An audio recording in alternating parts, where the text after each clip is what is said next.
Machiegni kendo nya Ramogi penjo pod thoth ewi chenro no mar piny owacho mar gero ute manengogi ogonyore e kinde ma piny owacho dhi nyime kod kawo pacho oganda kalosogo chike madhi tayo chenro mar gero ute manengogi oyueyo. Oganda mathoth pok ong'eyo kaka gin giwegi ginyalo yudo utego manengogi oyueyo, ka moko bende wacho ni ok odhi konyo jo-Kenya mathoth. Director migawo mar dongruok mag bombe kod ute kata urban development and housing e gwenge ma Nyanza, Jared Obwoga, wacho ni chike masani piny owacho loso dhi keto chenro mar gero ute manengogi oyueyo e yo makare. Obwoga wacho ni e kaunti ma Migori chenro ni mar gero ute manengogi oyueyo dhi nyime e gwenge mag Mabera, Arongo kod Kehancha. Wacho ni gedo ma Mabera kama igere ute 60 osechopo atamalo 36, ka mago Marongo kod Kehancha to sani eka chakore.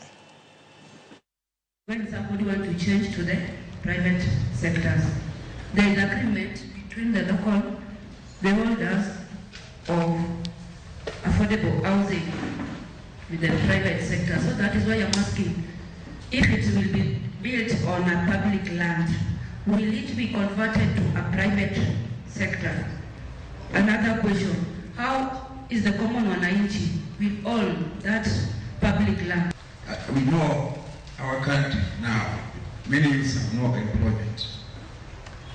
Sometimes if you come to Migori to work, you yourself are going to ask, can I get the house of 2,000, 5,000, according to your job employment?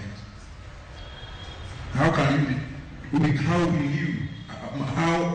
will a Mama Mboga make it?